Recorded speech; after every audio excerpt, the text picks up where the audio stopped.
And now let's meet the guest of honor. This is Leon. So Leon is 2 years old. I've had him for 2 months, and he's delightful. I love him very much. He's a very, very cool guy. But so yeah, crested geckos are really cool. They come from the island of New Caledonia, which is a little island off the coast of Australia. So it's a tropical island, and scientists actually thought that crested geckos were extinct for over 100 years because they didn't see any of them in the wild. And they were just rediscovered on that island in 1994, so not that long ago. And now they're one of the most popular reptile pets in the whole world. And I can see why. He's a pretty great pet. Do you guys have any questions about crested geckos or having a reptile? I do. Yeah. Not about crested geckos, but I'm just wondering why you named him Leon. So we named him Leon. We actually took a few days to figure out what his name was going to be. And we picked Leon because Leon is a French name, and New Caledonia is a French island. It's owned by French. And Leon in French and Spanish means lion. And we thought he was we kind of were thinking like dragon names because he's a cool little dragon-looking guy. And we thought a lion was a pretty cool name. So you guys see the little spikes around his head here? Yeah, I'm looking right at the camera for you guys. That's why they call him a crested gecko, because he's got that crest around his head. And it looks like it's kind of spiky, right? yeah. But it's actually really soft. It's just made of skin. So even though he looks spiky, it might be enough to fool a predator into thinking he's not something you want to eat.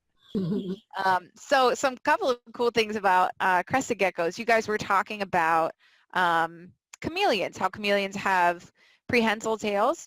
Leon's tail is what's called semi-prehensile. So you see it's not all curled up, but he does see how he wrapped his tail just a little bit around my finger? Mm-hmm. See that? He can hold on with his tail really well. So sometimes he'll be holding on with just his back feet and his tail and reaching out for another branch. He'll reach out toward, and his tail will help him hold on. Because he's got those same sticky things that are on the bottoms of his feet. Oh. He's got a little bit of that on the bottom of his tail too to help him hold on. Can his tail come off if It can, yes. If he gets scared or somebody's chasing him or whatever, and actually it's a good question because crested geckos are one of the few lizard species that their tail will never grow back. So so if he loses his tail, which in the wild, most crested geckos will lose their tail. They will drop it on purpose. Again, because then maybe the predator will go after the tail and not the gecko. And they can live very perfectly happy lives if they do drop their tail. They just have to relearn kind of how to climb around because they don't have their tail to help them balance anymore. But yeah, he still has his for now. What does he mainly eat? So that's a good question. He eats this stuff. So this stuff is powder. It's just powdered mix that we mix with water and put in a little food dish. And this one, they have all different kinds of flavors, just like dog food. This one is fig and insects. So there's dried powdered insects in his food. So he can eat fruit, and he can also eat crickets. The first time I tried to give him crickets, but his species doesn't need to eat insects very often, and they don't need to eat live insects at all. Most reptile species need to eat live insects, but since he gets it in his food, he's okay. But it's good. It's like when you have a dog, it's good to take them out in the yard and play with them and let them run around. Yeah. It's the same thing for him with live insects. So it's good to give him crickets to chase and to kind of practice that hunting behavior that he doesn't have. The first time I tried to give him crickets, he had absolutely no interest at all. He acted like he didn't see them. So we'll try again soon, but I'm glad that he has a food that he's able to get. He can't change color, right? He can change color, but very slightly. So it's more dramatic than I thought. I thought that with crested geckos, they call it fired up and fired down. So when he's fired up, he's almost black. He gets so dark gray, like a dark grayish brown. And sometimes when he's sleeping, he's fired down, and he's very, very light, like a very pale, light gray-green color. But this is the color that he is most of the time. He's kind of this like light brown, sort of, he gets, sometimes when he's fired up, his throat right here gets like a bright orange. It's pretty cool. Oh, that's cool. Does anybody else have questions? So I have a whole bunch of questions. Go ahead. Okay. If he eats that kind of food, does he have to drink water? Do you have a dish of water for him? I don't have a dish of water. Crested geckos won't drink water out of a dish. Generally, they will only drink water out of plants. So if like a leaf of a plant catches some water, they'll drink it out of there. But an important thing for crested geckos is their humidity level. So in his tank, I have a little, it's like a thermometer. It's a thermometer and a hygrometer. So it tells me how warm it is in his tank and how humid it is in his tank. And he needs specific humidity requirements in the day and at night. And so I have to spray down his tank to keep the humidity up. And he actually gets most of his drinking water from licking the water, like in that video you saw, licking the water off the sides of the tank. Cool. Hey, Leon. Hi. Hi. What do you have to do every day to take care of Leon? So spraying down the tank is a big one, and then he eats, so we mix up some food for him every 36 hours, so every day and a half. Oh. Other than that, that's about it for Leon. Does he bite? Theoretically, I read once about crested geckos. They can bite, but what I read in an article was crested geckos rarely bite, and when they do, it is of little consequence because they don't have teeth, so they have these, they're just their plate of their bone of the jaw, and they're not very strong, and they're not aggressive. So the only time I've ever even heard someone talk about their crested gecko biting was when they were falling. they were slipping off of someone's hand, and they used their mouth to grab on, and it was so.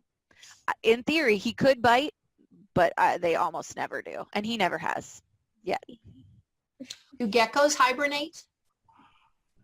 No, he doesn't, because they don't live in a cold climate. The coldest it ever gets in New Caledonia is 65 degrees. So when it's very, very cold here in Pennsylvania, where we live, we always have to keep the temperature in our house warm enough that he doesn't get too cold, because he is ectothermic, and when ectotherms get too cold, their body processes starts to shut down. So he would not survive if it was cold. So because of that, he doesn't need to hibernate, because there's never a cold season. Will Leon shed his skin, or have you ever seen him shed his skin? Mm-hmm. Yes, Leon does shed his skin. Crested geckos, now not all lizards do this, but crested geckos actually eat their skin after they shed it. Ew. I know, it's crazy, right? So because of that, I don't very often see him shed his skin. But I have seen it a couple of times where one day he'll look like his skin will look a little bit off-white, like a little bit more grayish than normal. And the next day there will be like little pieces of skin sticking off of his toes. I'm like, you shed last night, didn't you? But it's very fast, and you almost never see it. How often does he shed? Because I don't see it. So he's nocturnal. So he starts to come awake right about when it gets dark. And then he's most awake during the night. So even now, he's not quite as active as he would be if I had the lights off. So they shed mostly at night, so I don't see it every time. And because he eats it, there's no evidence left. So tell us about any other experience you had with the reptiles before you got Leon. Mm-hmm. I used to work at a children's museum, and we had lots of animals. Ooh, where you going, bud? We had lots of animals, and we had lots of reptiles. And part of my job there was to help take care of the animals. So I actually got to take care of a crested gecko years ago, long before I had one of my own. So I got to take care of a crested gecko, 4 leopard geckos, a dumpy frog, which that is what they're actually called, dumpy frogs. They're those big, like waxy look. I don't know if you guys have ever seen them. They're very lumpy looking frogs. They're very cool. We had 2 Chinese water monitors, which are little lizards, and those guys, let me tell you what, every time we opened the tank to feed them or to give them water or to clean their tank, there had to be at least 2 of us there because they are such excellent jumpers that they could jump straight up out of the tank and get lost. They were very intense. So we had 2 bearded dragons, we had 2 snakes, and we had something like 18 turtles. So I had a lot of, we had a whole big enclosure for the turtles. It was very cool. Along with other non-reptile animals, we had 3 rabbits, and we had a bunch of fish, and we had a soft-shell turtle. A soft-shell turtle. They're those ones that they look really flat, and they have the pointy nose. They're very cool, those soft, but they live in water. Yeah. Hi. Yeah, so I had a lot of experience. I worked there for 2.5 years, so I had a lot of experience working with reptiles, and crested geckos are really one of the easiest reptiles to keep as pets. So that's why I knew what I was getting into when I got Leon. Yeah. So what do you think the coolest thing about having Leon is? The way that he moves, the way that he sticks to the walls and to the vines, and he even recently I think he's just getting more and more comfortable with his tank and everything. Recently he's been climbing upside down on the lid of his cage, and it's a mesh because he needs some airflow, so it's like a window screen, and he has little tiny fingernail like claws that he can grab on to the screen, and he will walk upside down, and it scares me to death. I'm afraid he's going to fall, but it is very, very cool. So what do you think is the biggest challenge that you have in taking care of Leon? It's really hard with any pets that I think that aren't mammals. It's very hard to tell when anything is wrong. So he can't, your dog can scratch their bowl or the door when they want to eat or go outside. Even rabbits, when I worked at the museum, they would pick up their food bowls and drop them when they were hungry and make noise and whatever. Leon can't do that. He can't tell me what he needs. He can't, let me know when he's thirsty or when he's hungry. So that's hard to not know, but that just means that I have to really do my research and make sure that everything that I'm doing is giving him the best care possible so that hopefully he doesn't have any problems. So would you recommend reptiles and crested geckos in particular as pets? Yeah, absolutely. I mean, I love reptiles. I think they're just so different from people. They're so different from mammals. They're so fun and cool.